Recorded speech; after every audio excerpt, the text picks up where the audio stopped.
else. It's just, I had made a, list of, at least for section 125, sections that might need to be modified with the updates for what we've been talking about. And he's obviously made them for lot size, parking, well, that was for development reviews. For 29 and lot size. So I think, yeah, I just didn't know what needed to be changed in the rest of the documents, other than what Sure. you've added.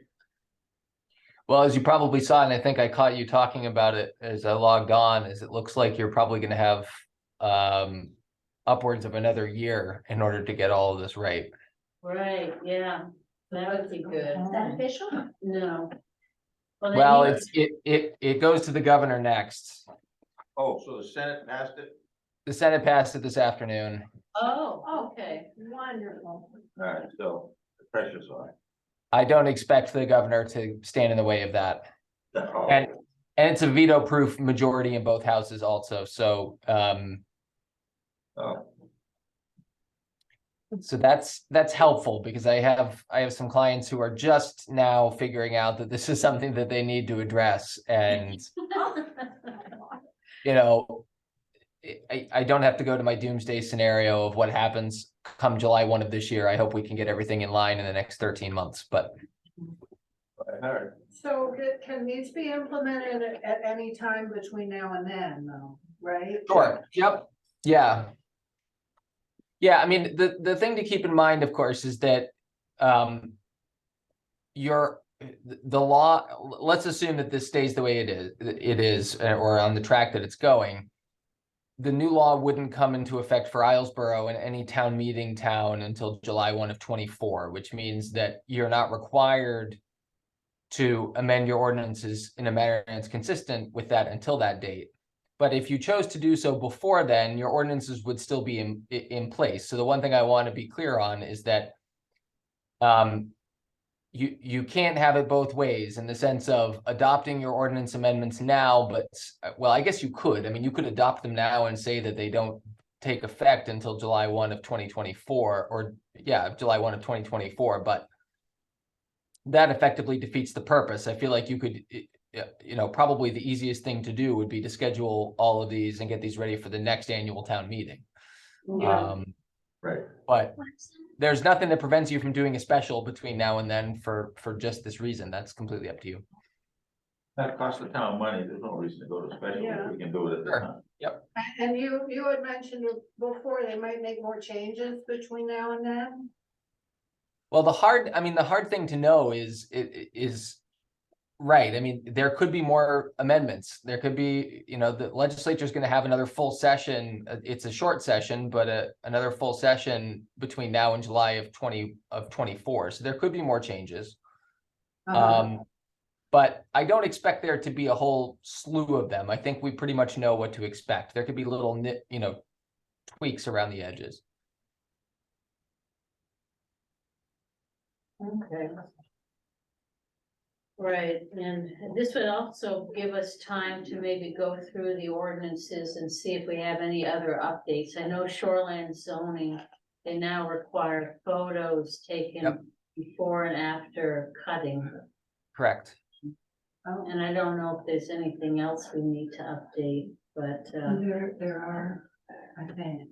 yeah, so that's something probably makes sense to do. And we need to update the town centers maps for these proposed modifications to the lines according to property boundaries, rather Does than, that have to go to a town meeting vote to change that? Oh, I think so. It's part of our zoning bylaws. Everything has to go to town meeting, part of the bylaw. Yeah, any amendment to your map or to your ordinance would need to be approved by town meeting. But you're right, Jennifer. I mean, this could be a good opportunity, you know, to take a more holistic view. And again, keep in mind, I mean, I think what we've talked about a lot the last couple of times is that again, LD 2003 is a floor, and so I hope it prompts a conversation perhaps about, the opportunities that may or may not exist out there and other changes.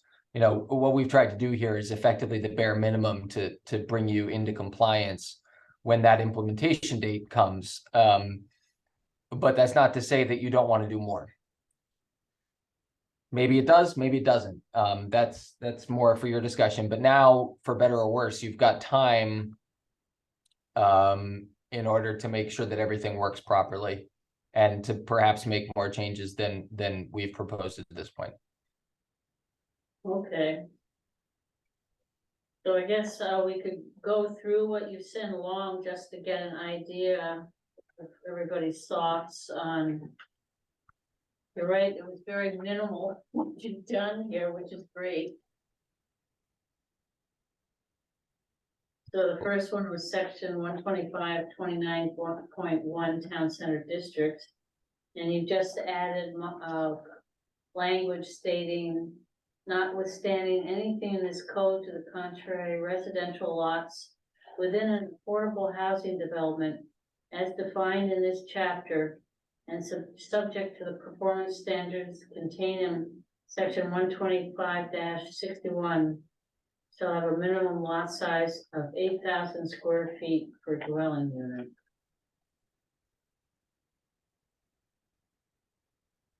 And that's just to address what we discussed before. That's the 2.5 time density, based on what you have as current minimum lot size in that district. Okay. For affordable housing. So this is 2.5 times the half acre. I'm trying to understand where this number 8,000 comes from. So if I multiply this by 2.5 times, that's 16. That's 20,000 square feet, right? Yeah. Right, that's the current minimum lot size for a non-affordable housing lot in the town centers district is 20,000 Okay. per dwelling unit, right?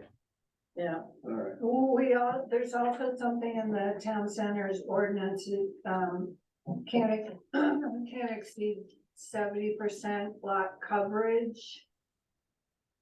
That wouldn't, this does not affect that, and that's intentional. Okay, So that's a standard that falls into the category of things that you could address if you wanted to. Obviously, 70% lot coverage could act as a natural barrier to more development. And I 70% is pretty, that's pretty substantial. yeah, I tend to see numbers that are lower than that in these types of areas, but that's up to you. You don't need to tweak that number at all. But assuming that you didn't hit that 70% amount, you would only need 8,000 and not 20,000 per dwelling unit in that area. Okay. Right, I think we've got community comment about these proposals and concern about our water supply. And that may be one reason they had the 70% in, was to discourage paving and more structures, but to maintain water saturation. I think Certainly. at some point we can get the groundwater committee, someone. Right. Yeah, I'm thinking, looking at the standards, just bringing up the standards section, that we don't really have anything regarding water. We have something, but I think we could go look into maybe more detail to protect wells and maintain water supplies for people. The only thing I'm aware of is in section 45-100, which is in your development review ordinance around how drinking water is going to be supplied in a subdivision context, and just talks about prohibiting dug wells, and talking about other ways that a developer could potentially provide sufficient water to a development. But you're right, there's communities that have large aquifers, the I'm thinking most of the parts of Western Maine that have, in the Poland area. Where there's a lot of private companies that are extracting water tend to have those sorts of ordinances, but. That could be something you want to look at. Yeah. And I don't know if you have any examples, but I think we need to go back. We do have a groundwater report done back, or study done back in 1995 that has recommendations. We need to talk to the groundwater committee if they have any suggestions. That's the way, that's how to start, right? Yeah, Yeah, we don't wanna preempt them, so we start with them. right, but we make recommendations and ask for their input, Yeah, yeah. uh, Michelle. I would get them involved first in a meeting and a discussion Right. before we put anything proposed and then ask their opinion. Oh, I'm not saying we propose anything, I say we need to address the issue. Oh, okay, yeah. And if, I don't know why the town didn't proceed with it in 1995. Yeah. And maybe they didn't think that development was happening here, so. Right. And maybe it isn't, I don't know, but I think there was some concern, at least by one citizen. But just anecdotally, don't we have a concern because some people's wells are not producing any longer? Well, that's enough of- Only in drought, Yeah, What's that? only in droughts. Well, okay, whatever, okay, I accept that, but still, we get droughts and we may have more, who knows?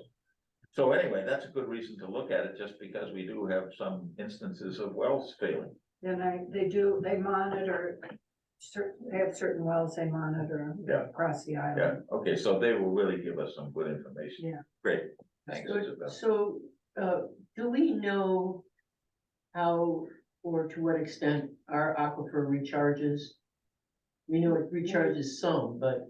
We have to talk to. We talked to them, Groundwater, yeah, Yeah, it is a bedrock aquifer, depending on the As far as the structure of the sand. bedrock, so it's nothing like what you find in the mainland. We just don't have, it's yeah. recharged by rainwater. yeah.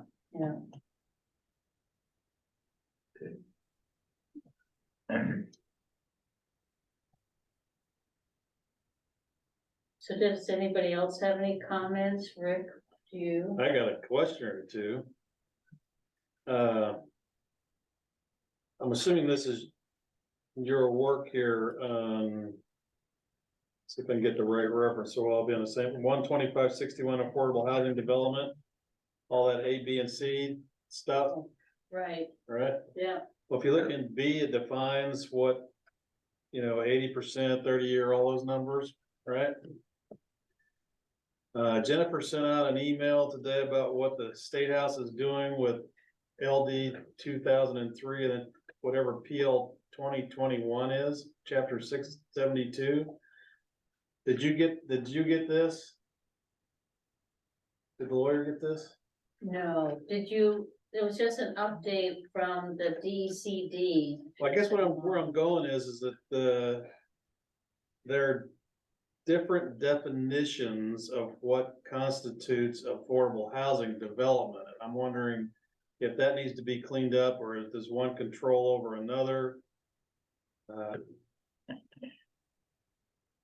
And then, on top of the law here, Right, very often if we get Maine Housing involved in this, which we do sometimes because they're willing to give us substantial amounts of money to do development, they put even further they put different restrictions on it. And so if you read this section A against what they came out with as PL 2021 against what Maine Housing has put in, they're all different.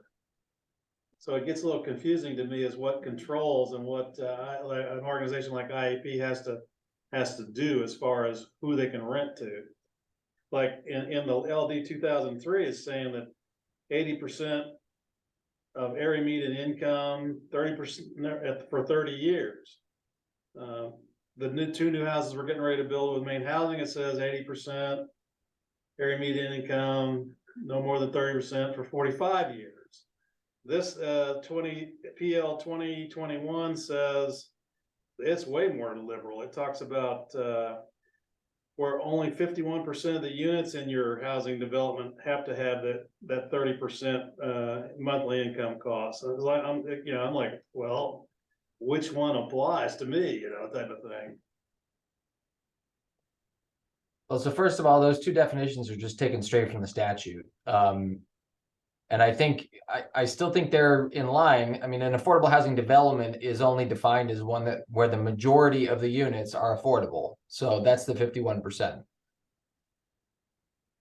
Where does it say that in 125.62 here? Where does it say that? Affordable housing development, a housing development where the majority of units therein are affordable housing units. As Okay, defined in the chapter. I see it down there. I'm trying to find it in the paragraph A above that.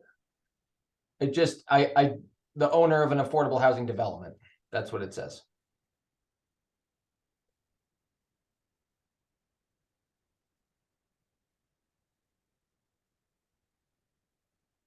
Oh, yeah, you know what I think is confusing is that you go from 125-61 affordable housing development to as defined in 125-62. So maybe it should be 61 instead of 62. I mean, Well- that's not right, what It just seems, the language seems inconsistent to me because in one place it talks about the majority and in another place it doesn't mention majority. It's the part where you're talking about executing a restrictive covenant. It doesn't, I don't see where it says a majority of the households. It just says 30 years, 80%, 120 area median income. And it doesn't say, nowhere in there does it say that it can only required to be a majority. And then under 125.62, it looks like you've got the one slashed out, it talks about majority. But then if you go to, I guess it is consistent with the EL 2021, because it, instead of saying majority, it says 51%, so I assume that's where that came from.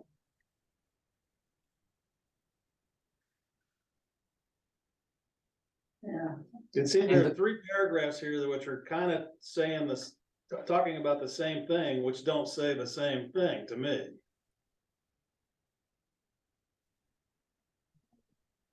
this part is just a definition.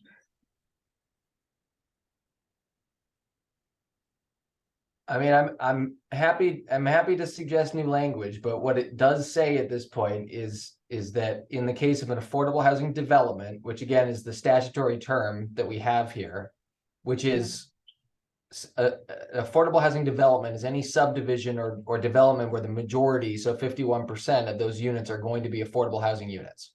So you're saying that because it's defined in section 125.62 as majority, that applies to the paragraph A in the article above? All right, okay, Yep. I can see. Okay. Yeah, because it just says the owner of the affordable housing development, which is 51%, is going to execute a restrictive covenant. And that, I mean, the restrictive covenant applies to the entire property, but in reality, it only applies to whatever the affordable housing units are that are designated in that development. I got it. I understand it. Yeah, I apologize, I didn't understand where 125.62 was, but that's in number 3 of your. Yep, I just had to jigger the numbering a little bit because I wanted, needed the definitions at the end, essentially. Oh, okay.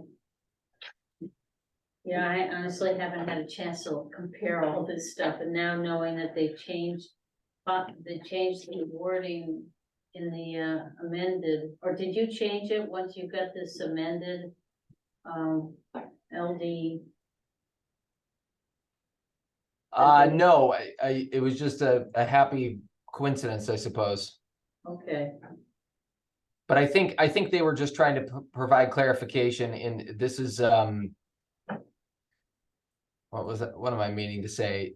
Part of the amendment that is now pushing back this implementation date to July 1 of 2024 is, I'm just trying to pull up the language right now.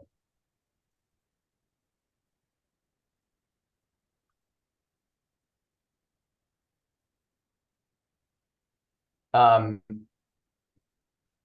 think it was just clarifying the definition of affordable housing development.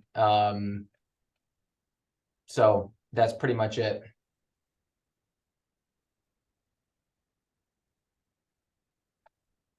Riddle me this, what happens if the planning board makes all these changes? And they take it to town meeting? And then it doesn't pass? What happens Sure. then? Well, if an implementation date is July 1 of 24, nothing would happen until then. But if that were the case, come July 1 of 2024, state law would effectively take over. It's a supremacy issue and a preemption issue. The state's position and mine too is that LD 2003 it preempts home rule authority, so it effectively is telling the town of Islesboro and every other town in Maine what they must allow. And so what we're trying to do is do this systematically and amend your ordinances consistent with that. But if for some reason some required portion of LD 2003 is rejected by town meeting, that doesn't mean it is not in effect come that implementation date. It's just going to be a lot more confusing to everybody about what actually is in place. It's already confusing enough. So you're telling me at town meeting, if enough people object, we could say this is going to be implemented anyway?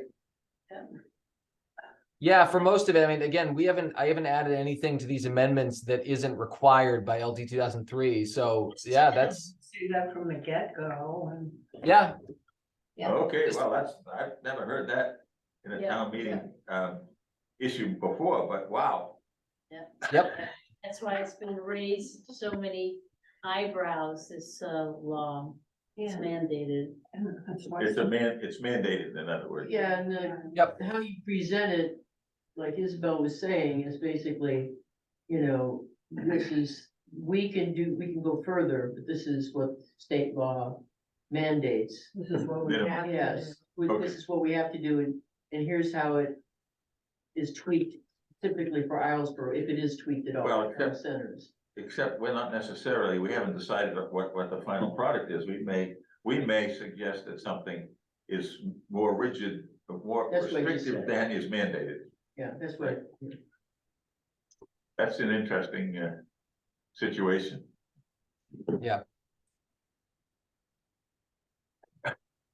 This is effectively shoreline zoning, but in reverse. So shoreline zoning says you can be more restrictive, but need to be at least as restrictive. This LD 2003 is telling you that you must be at least this permissive, but could be more permissive if you chose to. Yeah, you can't be more Okay. restrictive. Yeah, all right. Wow. There's-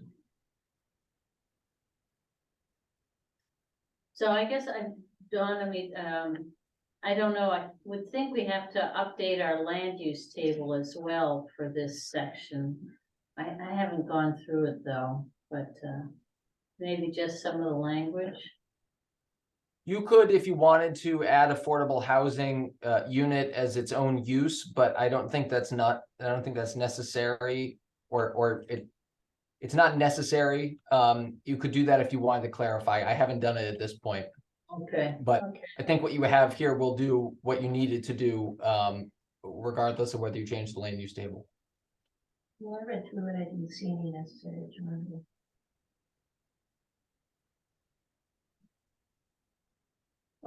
One thing, I was just looking at our definitions and we don't define majority. Is majority in general language or by the state defined as 51%? So that's a very good point. And one thing I have done in my draft right now is change majority to 51%, because I think that better reflects what the law, what that amendment that we just talked about is likely to do. Okay. Okay. So that would take care of that problem right away.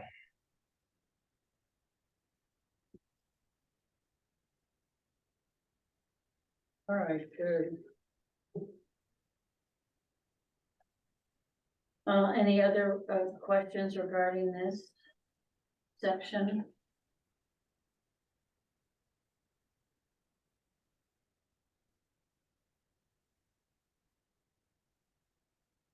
All right, going on to development review. What about minimum lot sizes?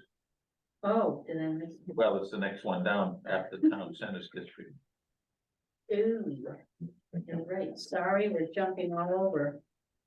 That's all right, I just have a particular question for Ben of that. Oh, go ahead. This new section L, does that preempt old section D? Old It should. section in 125-33. Yes, Let's see. I mean, it seems to me that that could be a conflict. Just maybe a few words would change that, but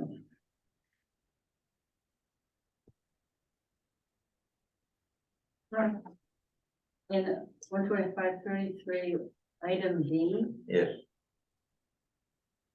D is in David. yes. I only read that section to say that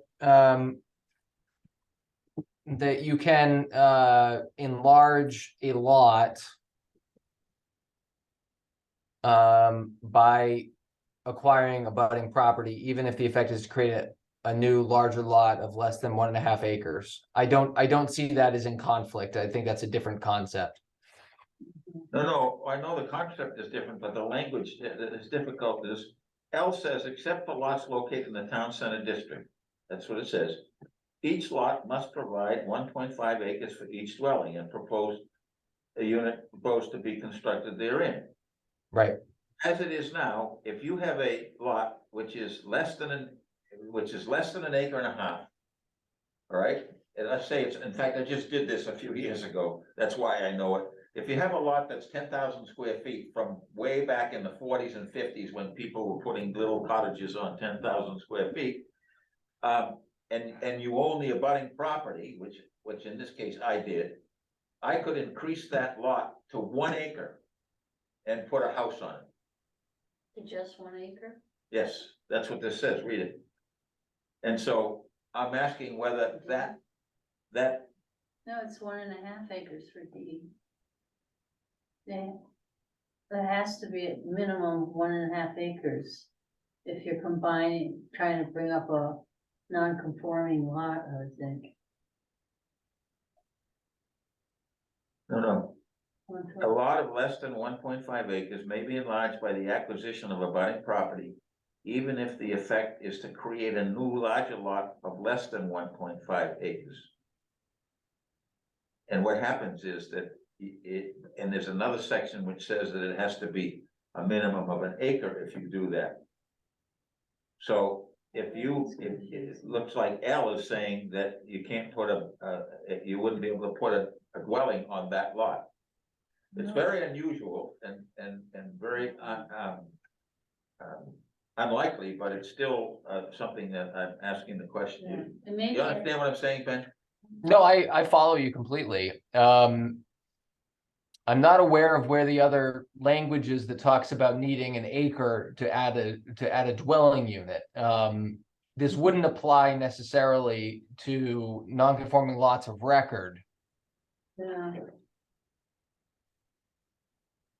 I don't remember offhand where the section is this day. non-conforming starts at 125-36. 36.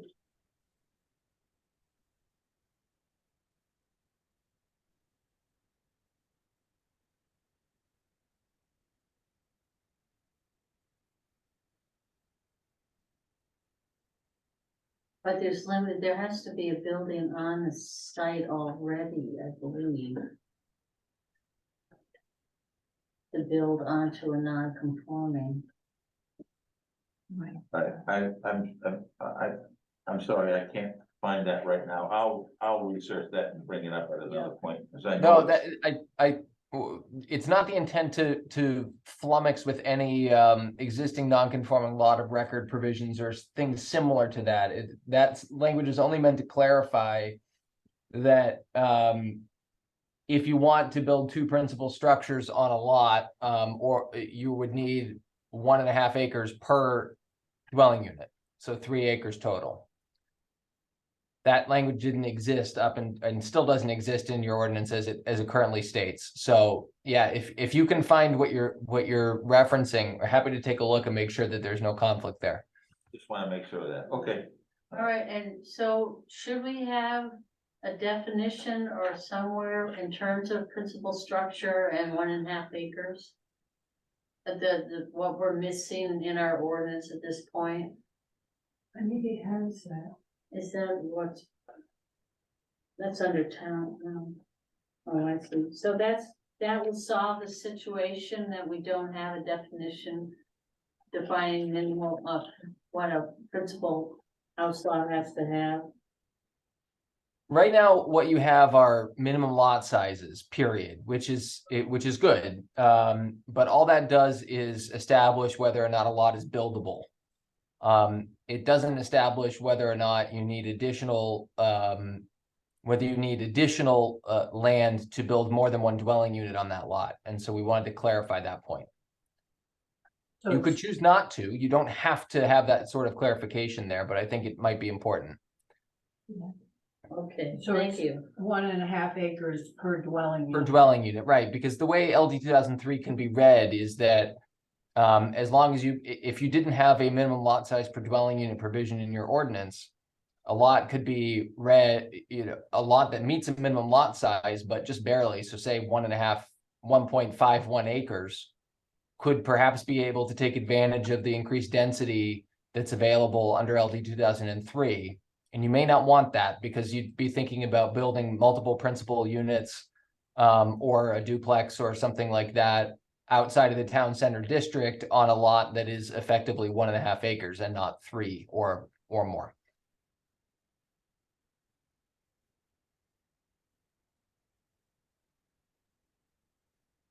I have a question while we're on non-conforming lots. Can a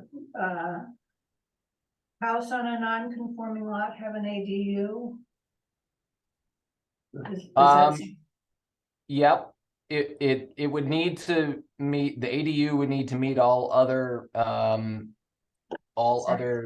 specifications, setbacks, lot coverage and the like, but the way that the statute reads, LD 2003, it says that you must permit at least one ADU on any lot with an existing principal dwelling unit. Okay. So the challenge, of course, is going to be where, depending on how non-conforming the lot is, it may be a challenge to site it properly. Yeah, But that's not that wouldn't necessarily guarantee that you're not able to do it. okay.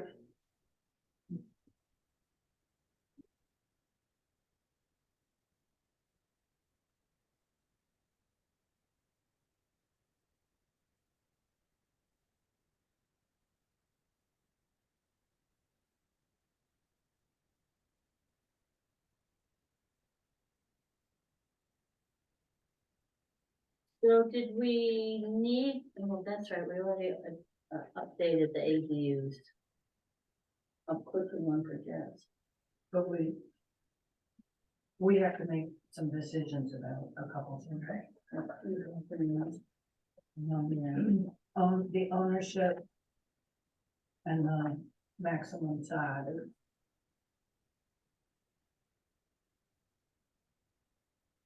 Yep, those are two things that I think are just topics for your own internal discussion. Yeah. Right. Of course, I didn't make a copy of my wonderful notes for myself, so. I was in LA, what can I say? No, I was thinking the ones from the last meeting where we had our to-do list. Thank you. Oh, Yeah. Okay, so is that enough for everybody on 125? So land use, shall we go to development review?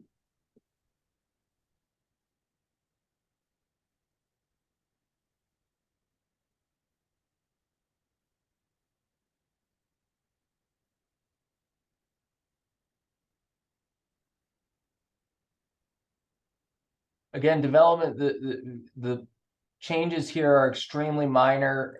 They're really just meant to talk about affordable housing developments, which again, 51% of the units in there are affordable housing. This is to deal again with the density bonus. It's just a cross-reference in the first section to 125-29B1F, which is a proposed amendment in the last set that we just looked at. And then the proposed change to 45-39 is again in line with that. LD 2003 is specific that you can only require 2 parking spaces to be provided for every 3 dwelling units. And it is intentional, I'll point out, that it says 2 parking spaces for every 3 dwelling units, because the intent there is, so long as you provide 51% of those units as affordable housing units, you're only required to provide 2 parking spaces for every 3 dwelling units in the entire development. So you're not just looking at the affordable units in that calculation.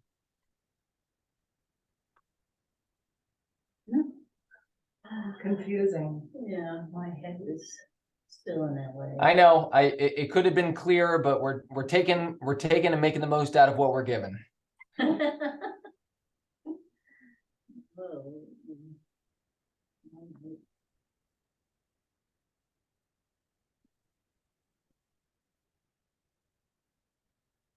So does anybody have any questions regarding that?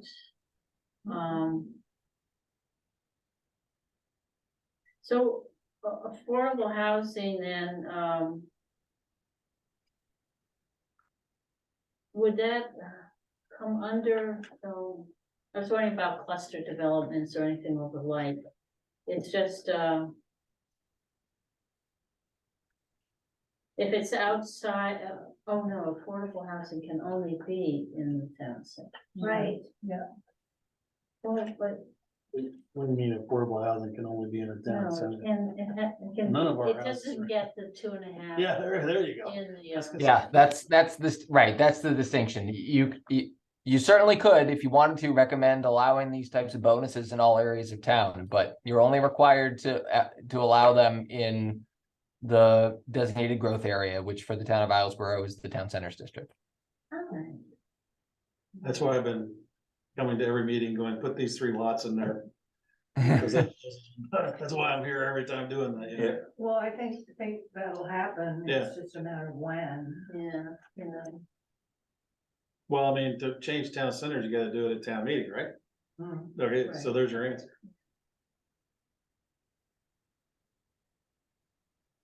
Yeah, I mean, there still is an issue with the boundaries are inaccurate for what we currently have for the town centers here. Yeah. So Yeah, that's what might we're as well hoping. do the whole yeah, thing, yeah. The whole including enchilada. expand it to include what Rick's talking about at this town meeting. It hadn't occurred to me that if you put put that 6 acres into the town, to the Mid-Island Town Center. Town centers already have the 20,000 square foot, and then you're gonna apply LD 2003 and get 2.5 times that, and that's where this 8,000 square foot number is coming from. Have I got that right? 20,000 square foot minimum lot size base in the town centers. Right, and then you're gonna apply LD 2003 to that and get 2.5 times the density of that? Correct, so that's 8,000. Holy moly.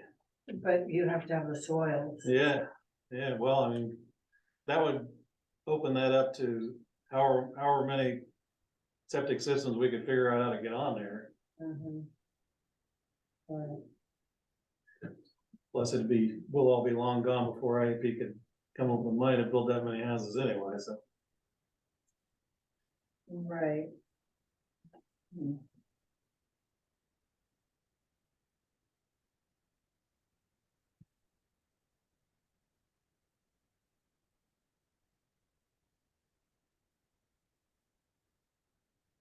It's amazing, 8,000 square feet.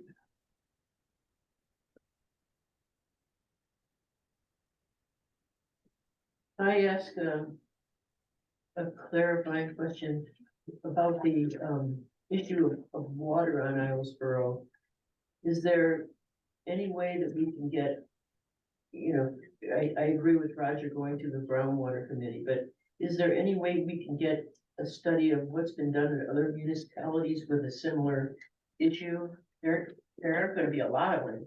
Could Because, be, other islands, I think. yeah, that's my, I think the first thing will be to talk to them Yeah. to see if they've done it. yeah, Yeah, yeah. And then Yeah. propose that we go further and look into investigating, because I know that this came up back when the Northeast development was being looked at, Yeah. so it's not like someone hasn't brought this up before. So I would be surprised if they have, if any further action has been taken on it, so I think we're gonna find out. Since then. Yeah, Yeah. we're still at point A. And then, is that something that the attorney for the town has resources that might be able to inform this?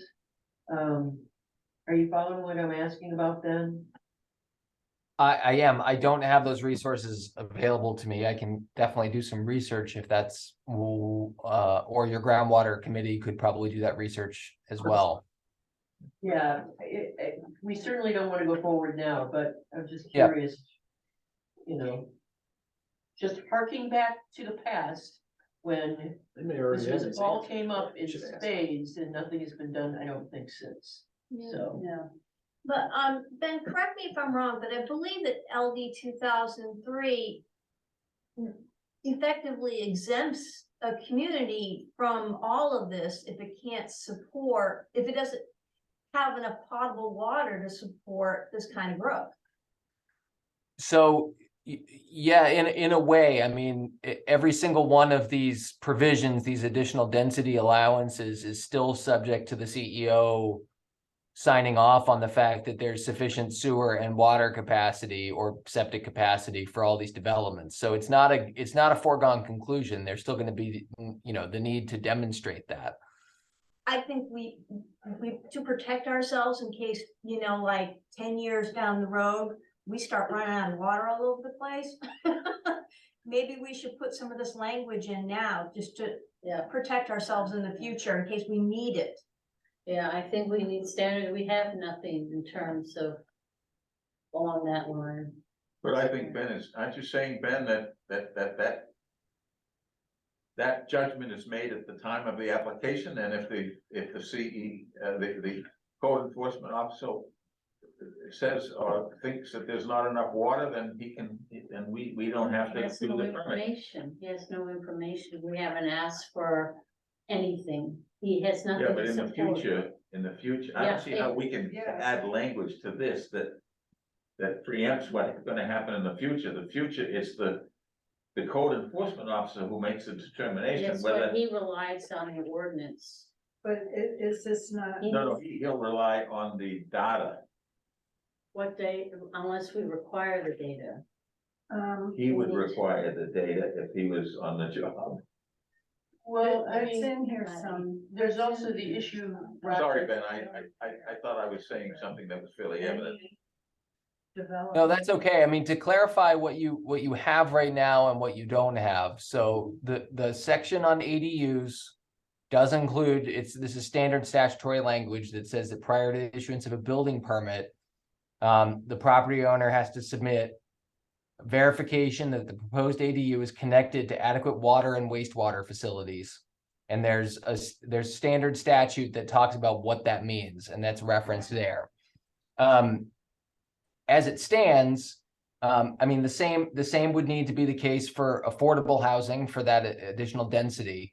Technically speaking, the non-affordable housing density provisions aren't really in play here because one, they generally only apply to places that have public water and sewer or in a growth area, which is generally rather low. But also on top of that, keep in mind, we're implementing this 1.5 acre per dwelling unit requirement. And so the thought that there'd be multiple dwelling units on one of those lots further out of the town center is also likely not to, come to pass. So it's just a question of what that reference is that the CEO looks at, so we can review it and find out if that addresses our concerns. So, But even if the language simply says, as Roger's pointing out, that, it must be adequate, that's current, that's present tense. So if we have an aquifer that eventually, if we keep adding users, this is not my position, but I'm listening to people that are very concerned about it, dating back to when that Northeast development was going in. Then we could be looking at slowly draining, having fewer wells that are operational year round. And then at some point, oops, we just went over the limit. And because we're not thinking proactively about how to control for the overuse. We're only looking at each individual thing. Now, is there enough? Yes, right now there's enough. But in the future, will there be enough? And how do we look proactively at that issue? Don't fill your pool with the garden hose. That should be an ordinance. Yeah. oh, mhm. Yeah, and I think that 1995 groundwater report does cite things that we should make sure to implement, and I'm not necessarily sure We we did. did implement them all. Yeah. So, yeah, identifying things that maybe we have weaknesses. I think this goes back to our consulting with the. Correct, the- and whether or not they have Resource sufficient committee. information. Yeah. John's first heading that. Yeah, up, okay, so we'll contact John, He'll be on okay, great. May I interject something here just for a moment? Back to what I was talking about, I did find the section of our code that I'm concerned about relative to a lot which is not an acre and a half. Ben, if you look at 12541. Everybody, yes.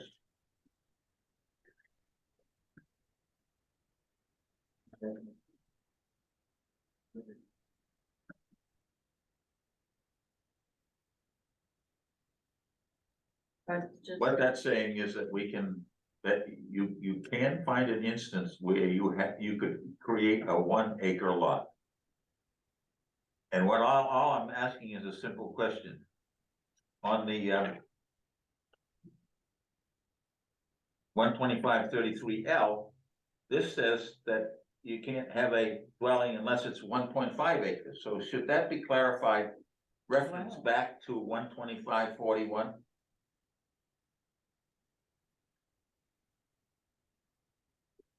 Maybe just a little verbiage there will. Well, at least, at this point, what we're saying is that this can't have a dwelling unit on it with the addition of that statement. And I think, since I went through this myself, I And think you've we got should. approval for a dwelling. Oh, unit. absolutely, yeah. Septic system, perked and everything. So, and that was just, all that part of the law, as I understand it, was to the exception if someone, has enough land around. Was it? And that didn't penalize people that had a quarter of an acre lot when the bylaw was implemented, and there were plenty of those around, if you look at Riders Cove and places like that. And all I'm asking is, does this section L make that 12541 non-operable? That's my question. Yes. We can exempt that section, though. What's that? We can write out an express exemption of a lot that conforms to 12541. Yeah, okay, as an exception. Yep. That's why I raised that question. There is a conflict here, is what I'm saying. Right. That's all. right. We can decide what we want to do with it, but there is a conflict. It just seems odd that it doesn't mention building a building on it to get to that 1 acre. Yeah, it's an odd section. Yeah. It doesn't really. Yeah, I don't necessarily read that. I agree. I mean, all it says is that they may. The lots shall be combined. I mean, that's a merger provision, which is what I typically think of it as, is that if you own two lots next to each other, that you must, those are effectively combined, but only to the extent that they create a lot of at least an acre, as opposed to 1.5 acres. But I haven't been on Islesboro for very long, or working with you for very long, so I want to respect precedent and best practice on the island, obviously. Well, you see what it did is it said if somebody owns some land around a lot, which is defined, shows a lot map on the town map, is if they wanted to, if they just happen to have enough land to combine it, but they can't make the 1.5 acres, instead of penalizing these people at the time that this bylaw was passed, which was a long time ago, then they could allow it an exception so that you only needed an acre. Oh, okay. All right, it's just, Yeah. it was a way to make it so that there are more of us than you think in this town, which people could use that if they wanted to have a lot, If they try and make it. Yeah, and it was so that it didn't penalize people that had small lots beforehand, that's all. So I guess the question is whether or not we would want them to have the capability.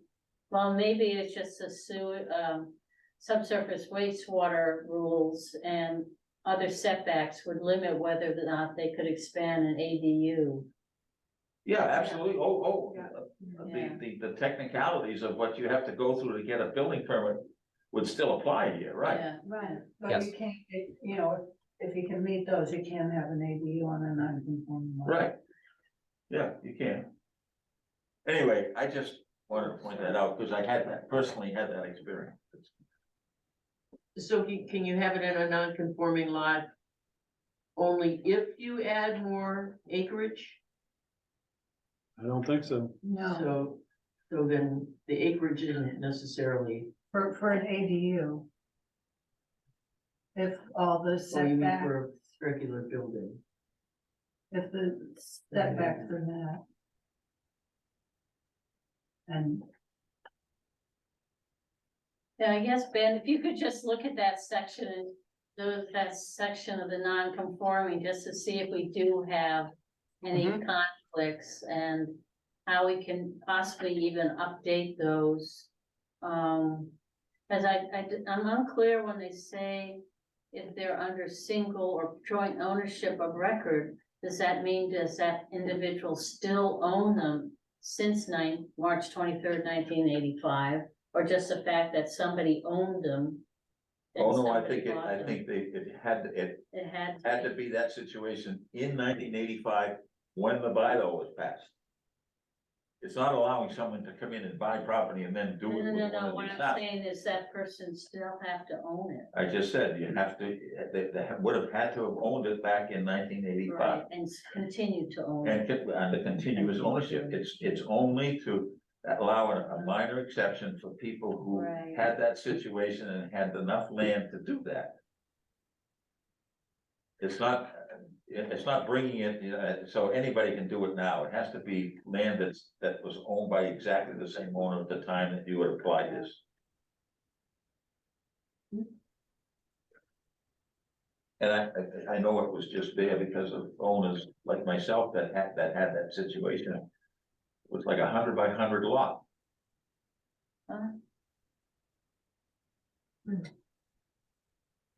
Anyway, All right, I'm glad you found that, that's good. yeah. So that's where.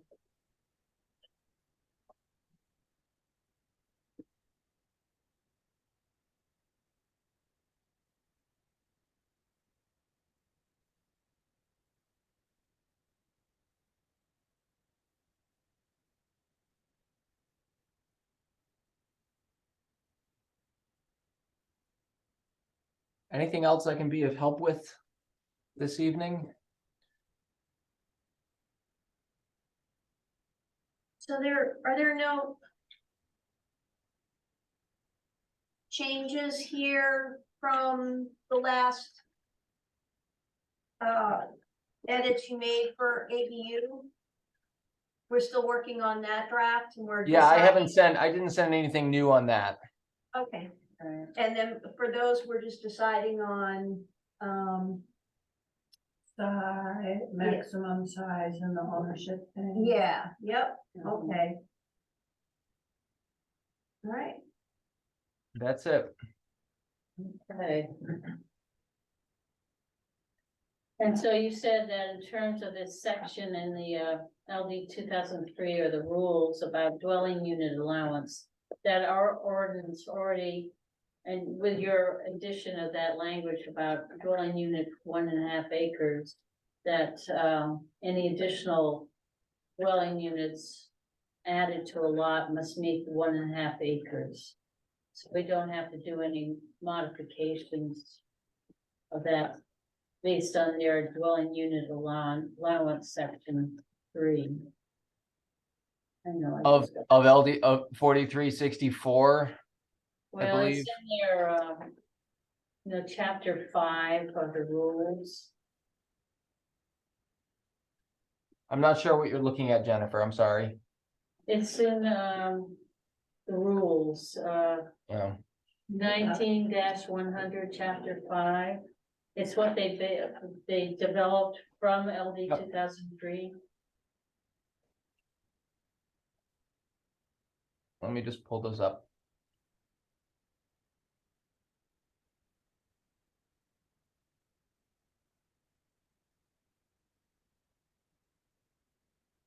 What do you?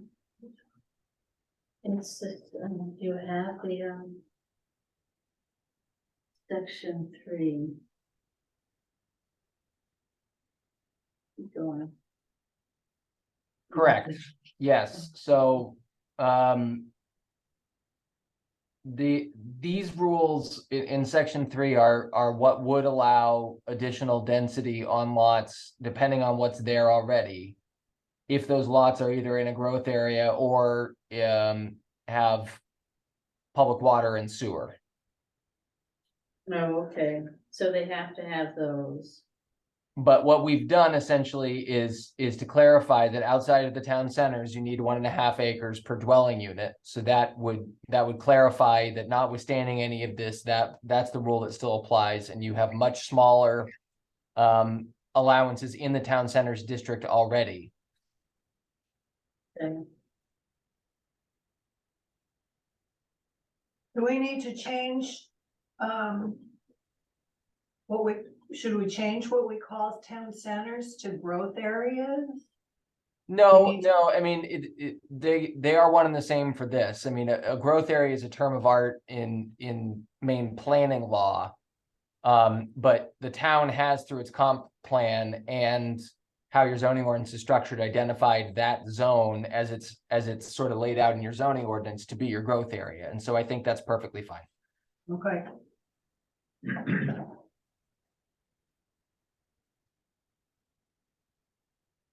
Okay. Well, I guess we'll be in touch, Ben. I think, Okay, it's been extremely helpful. my Yes, pleasure. thank you. Once you've had a chance to talk through some more of your choices, just let me know and I can implement those in the drafts. And I assume we probably won't be getting around to passing these until next year, but we'll obviously keep in touch. Yep, yep. All right, thank you very you, Ben. much. All right, Thank thanks to you. you all. Have a good evening. Yep. All right.